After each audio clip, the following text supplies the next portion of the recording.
Just double crochet స్టిచెస్తో నేను ఈ ట్రయాంగిల్ని ఎలా క్రియేట్ చేశాను అంటారు. Hello cuties, welcome to stitch decreasing series. నిన్నటి వరకు మనం single and half double crochet స్టిచెస్ని ఎలా డిక్రీజ్ చేస్తాము అనేది చూసేసాం. And today let's see how do we decrease double crochet. Single and half double క్రోషేలో ఎలా అయితే మనం 2 స్టిచెస్కి కలిపి 1 స్టిచ్ చేసి డిక్రీజ్ చేసాము, ఇక్కడ కూడా సేమ్ టెక్నిక్ యూస్ చేయాలి. బేసికల్లీ మనం ఓన్లీ 2 స్టిచెసే డిక్రీజ్ చేయాలని రూల్ ఏం లేదు.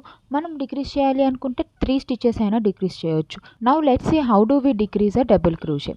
First row of double crochets complete చేసిన తర్వాత టర్నింగ్ చైన్స్ తీసుకొని ప్రాజెక్ట్ని టర్న్ చేసేయండి.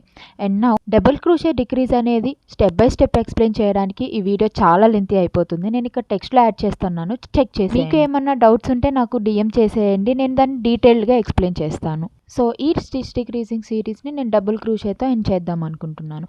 So if you need triple crochet, please let me know in the comment section. I will plan a video for that. Upcoming వీడియోస్లో మనం circle షేప్ని ఎలా చేస్తాము అనేది కూడా డిస్కస్ చేద్దాం. తెలుసుకోవాలి అంటే ఖచ్చితంగా ఫాలో చేసేయండి. Okay, by cuties.